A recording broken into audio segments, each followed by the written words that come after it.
Assalamualaikum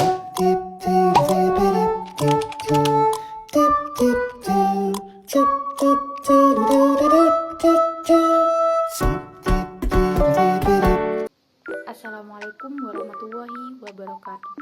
Saya Holisatu Romawati dari Prodi Tadis Matematika Fakultas Tarbiyah IAIN Madura. Tujuan saya membuat video ini untuk mengetahui apa itu metode Bayesian. Metode Bayesian adalah suatu metode yang digunakan untuk mencari akar dari suatu persamaan. Dalam metode ini didasarkan pada teorema Bolzano yang menyatakan bahwa jika f kontinu pada interval a, b.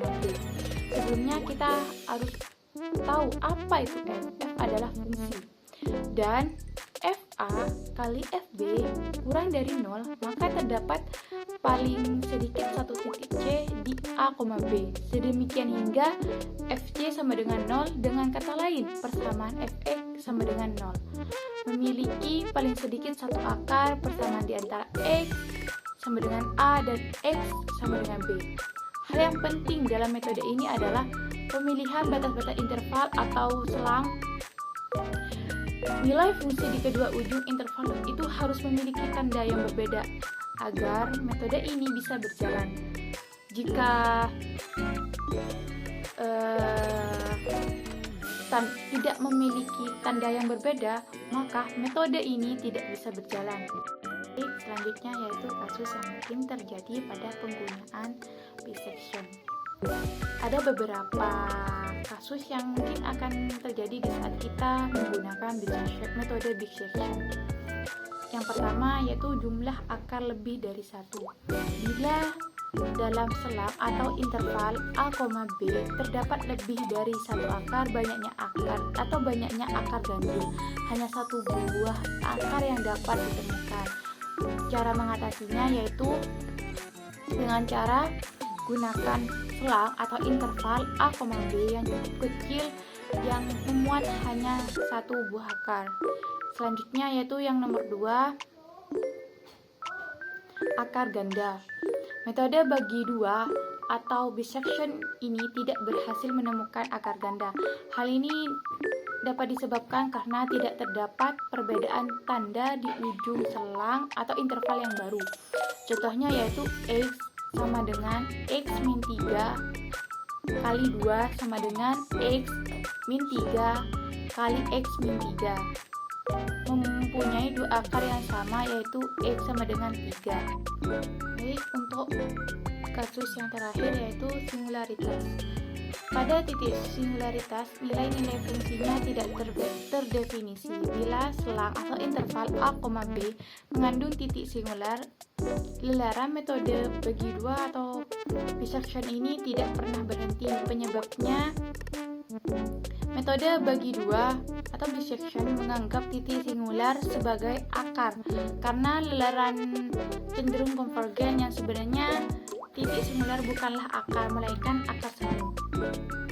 Cara mengatasinya yaitu periksa nilai b min f a kali jika b min f a konvergen ke 0. Akar yang dicari pasti akar sejati, tetapi jika fb min f a divergen, akar yang dicari merupakan titik singular atau akar semu. Pada setiap lelaran pada metode bagi dua atau Bayesian ini, kita dapat mencatat bahwa selisih antara akar sejati dengan akar hampiran tidak pernah melebihi setengah panjang selang atau interval saat itu. Selanjutnya yaitu kekurangan dan kelebihan metode Bayesian. Untuk kekurangannya yaitu ada dua. Yang pertama, konvergensi lambat karena hanya membagi interval menjadi 2 setiap iterasi. Yang kedua, tidak dapat menemukan akar ganda atau jika ada lebih dari satu akar dalam interval. Untuk kelebihannya yaitu ada dua juga. Yang pertama, selalu konvergen jika interval awal dipilih dengan benar, mudah dipahami. Yang kedua, mudah dipahami dan diimplementasikan. Selanjutnya yaitu supaya kita lebih paham dengan metode Bayesian ini, kita harus mengerjakan contoh soal. Pertama, fx sama dengan x pangkat 3 min 5x plus 1. Kita mulai menggunakan interval 0,1. Kenapa? Karena jika fx-nya dimasukkan angka 0, maka hasilnya akan menjadi 1. Dan jika fx-nya dimasukkan angka 1, maka hasilnya akan menjadi min 3. Interval 0,1 mengandung akar karena memenuhi sifat yang nomor 2 ini, yaitu fa kali min fb kurang dari 0. Selanjutnya kita masuk ke iterasi pertama. x1-nya itu bernilai 0, x2-nya bernilai 1.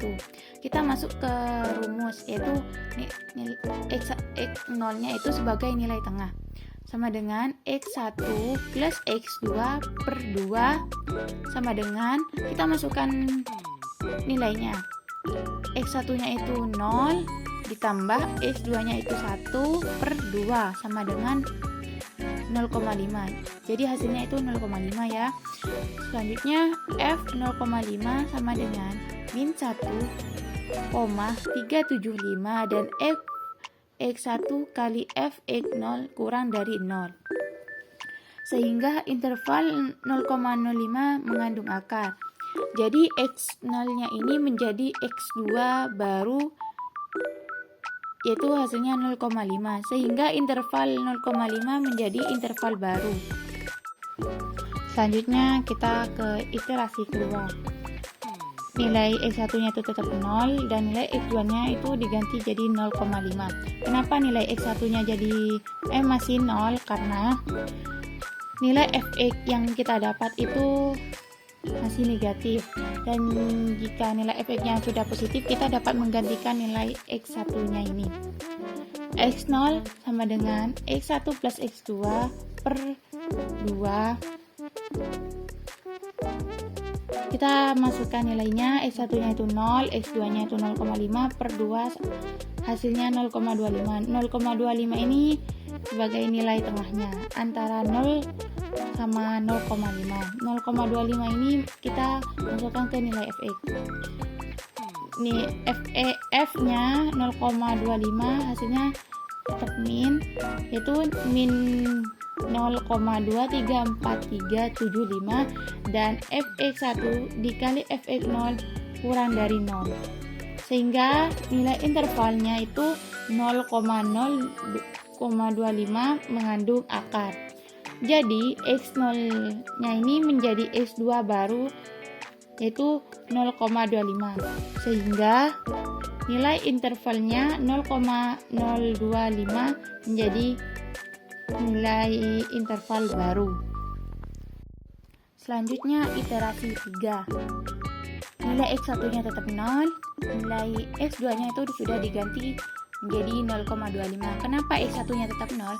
Karena nilai fx yang kita dapat di iterasi 2 itu masih bernilai negatif. Selanjutnya kita x0 sama dengan x1 plus x2 per 2. Kita masukkan nilainya, x1-nya itu 0 ditambah x2-nya itu 0,25 per 2. Hasilnya 0,125. 0,125 ini sebagai nilai tengah antara 0 dan 0,25. Kita masukkan 0,125 ini ke fx. Jadi nilai fx-nya itu f 0,125, hasilnya 0,376953 dan fx1 dikali fx0 lebih besar dari 0. Jadi x0 menjadi x1 baru 0,125, sehingga nilai intervalnya itu 0,125 menjadi interval baru. Kan nilainya sudah positif, jadi kita sudah berhenti di iterasi 3 ini.